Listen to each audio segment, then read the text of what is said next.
The young girl is burying her father in the yard with no one to help, and it has been this way for over a year. A year ago, the Earth was invaded by aliens that brought their mothership to collect the planet's minerals and kill humans. Since they came, humans have been given 2 quiet hours a day to move and do whatever they can to survive. The girl gets inside when she sees the mothership appearing. Inside the house is her little brother, who is asleep. She takes out a box and opens it to see pictures of their family before all of this happened. She cries in pain about how their life once was.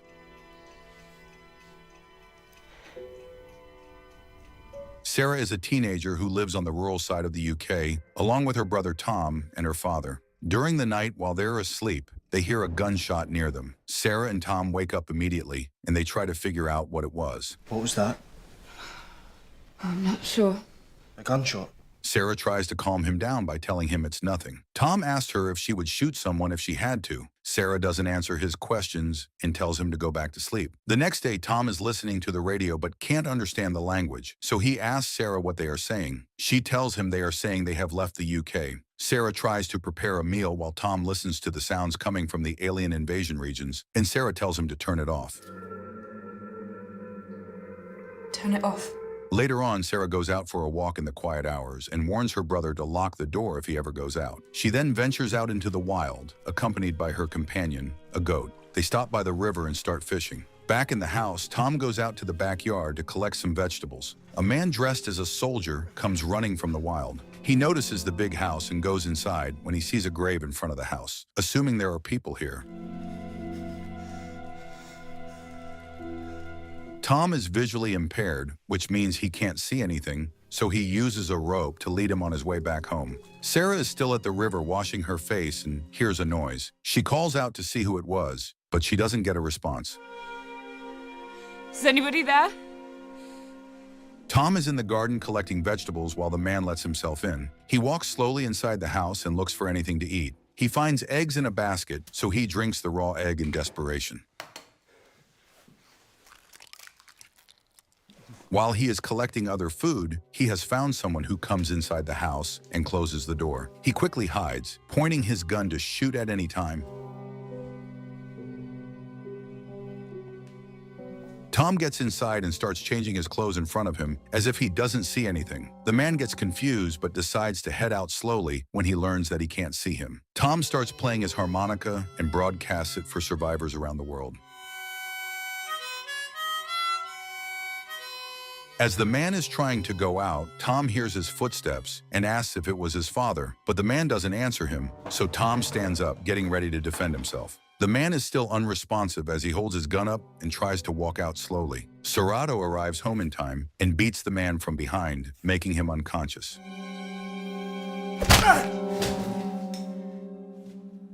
Sarah then ties him down and scolds her brother for not closing the door, as she has told him, stating this is the second time he has been reckless like this. She starts treating the man's leg, which looks injured by a gunshot. It's been shot Where? in the leg. Tom tells her she shouldn't be helping him because he tried to steal their food. Sarah ignores his comment and starts stitching his leg while Tom holds the flashlight. While they're inside the house, a mysterious car slowly drives up to where they are. Sarah and Tom quickly start going through the man's stuff to find out more about him. They uncover a survival blanket and a camera carrying pictures of the mining sites already dominated by the aliens. What do you see? One of their mines. Sarah and Tom are still undecided about what they're going to do with the man, so Tom proposes they wait until their father returns. Tom asks Sarah if she knows anything about when their father will return, but Sarah discards his questions, saying she doesn't have a clue. Tom walks away, upset about not knowing when his father will return. After a while, Sarah felt bad and brought Tom coffee. Tom informed her that the goat is producing less milk, and she told him that it's been a while since she had babies, so she soon will stop producing milk altogether. Suddenly, they hear a voice from the radio transmitter. Hello? You'll catch a fever washing in that filthy water. Sarah answers, and a lady immediately starts asking her questions about why she ran away earlier at the river. Feeling uneasy, Sarah walks slowly to the window and notices a car parked directly in front of their house, with several people sitting quietly inside. The lady proceeds to ask questions about Sarah and who she lives with. Sarah tells her she lives with her brother and her father. When she asks her age, she lies and tells her she is 25. The lady guesses she is lying and asks her what her real age is. Sarah nervously asks the lady what she wants, and the lady asks her if someone is there. Sarah looks over to the man and denies it, saying there's no one here. The lady hands the phone to her husband, and the husband sternly warns Sarah, saying she has only 10 minutes to hand over the guy hiding inside, or they will forcibly break into the house. You've got 10 minutes to get him out. Tom insists they hand him over, claiming he might be with them, but Sarah refuses to hand the man over, fearing they might kill him. Sarah starts closing the windows and seals the door. Suddenly, the man wakes up and tries to explain himself and asks them to untie him, claiming he's a journalist and even showing a picture of his family. But Sarah didn't believe him, so she went upstairs, telling Tom to stay where he is. Sarah went upstairs and roamed the room looking for one of the intruders. The guy crept up behind her and held her at knife point. Knock, knock. The man then tried to violate her by being on top of her. The injured man asked Tom to release him because his sister can't fight him alone. After Tom unties him, the man goes upstairs and fights off the man who is trying to hurt Sarah by choking him from behind until he loses air. Sarah quickly covers herself up because her clothes were torn off by the man and thanks the injured man for saving her life. Thanks. Sarah and the man went downstairs to check, and they heard a gunshot coming from near the window, so they hid. A woman is in front of the house staring at them, but since it is the time when the aliens move, the woman disappears to hide. Sarah runs to her brother downstairs and is safe. The man tells them they will be attacking them again at sunset. The man thanks Sarah for treating his wound, but Sarah is still suspicious of him, so she points a gun at him and asks him why the people are chasing him. Tell me what you did to them.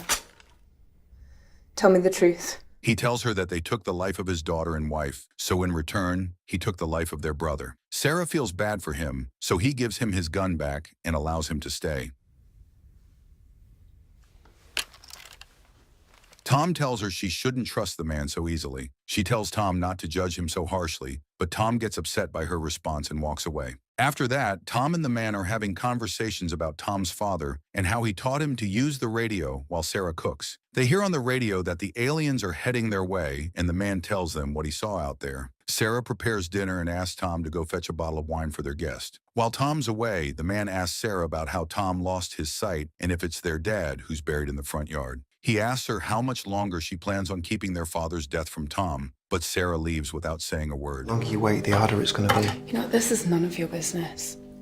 The lady from the radio transmitter asks Sarah what happened to her husband. Sarah tells her that he died. The woman asks for his body so he can have a proper burial. The man, however, tells Sarah not to do it because some of the people are surviving by feasting on people. The lady gave Sarah her word, so Sarah insists on giving back the body. When it gets dark, Sarah and the man dump the body out the window, and they watch as they burn the body from the window. During the night, Sarah gets up from her sleep and goes to the other room. The man notices she's there and goes over to check up on her. What did you study? They have a conversation about her father, and he consoles her. They end up getting closer and fall asleep together. Tom wakes up alone and looks for Sarah. Sarah? He opens the door and goes outside to the front yard. He sits close to the grave and realizes that it's his father's grave, and he starts crying hysterically and runs away from home. As he was walking, a man captured him from behind and took him away. Sarah and the man wake up late in the morning, and Sarah realizes they have overslept and Tom is missing. Tom! They go out looking for him and find his harmonica next to the grave. They go to the forest searching for him, and they see there is a fire that has just been put out, and they guess there's someone nearby. They get inside an abandoned garage and look for Tom. They see a body near them, and they inspect it, thinking it's Tom's, but it wasn't. They hear a voice nearby inside a hiding place, and they slowly walk towards it. Before they could open it, Sarah proposed they use a chemical to get them out of where they were hiding. people who were hiding eventually came out, and they started shooting at each other. Sarah and the man killed 2 of the guys. Suddenly, the garage starts shaking, and the alien mothership comes to inspect. They all stayed quiet, and the ship left. Sarah gets inside the hiding space and finds Tom, but a man is coming to attack them. Sarah shoots him, protecting her brother. They walk out with Tom, but the man gets shot from behind by the lady whose husband they killed. The lady walks towards Sarah and points the gun at her, accusing her of brutally killing her brother, but Sarah tells her what had happened and that he was trying to violate her by showing her the scars. The lady walks away hearing this, and also clears up that they didn't kill the man's wife and daughter. They were already dead when they found them. The lady then goes outside and exposes herself to the ship. The man turns to Sarah and tells her he only lied to her because he wanted her to believe him. She tells him it's okay and that she forgives him because he didn't have much time left after being shot and losing a lot of blood. The man died right there and then. Sarah cries because she is slowly losing everyone around her. We need to go. Sarah and Tom buried the man and confided in others during this hard time. They sleep during the night, thinking about their next move. At this point, they just have to keep going on. In the morning, they sit at the table and start living their lives as usual. Finally, they go outside to give their father a proper goodbye, and they see the mothership disappearing into thin air. The ship that once terrorized them disappeared just like it came into their lives without a warning.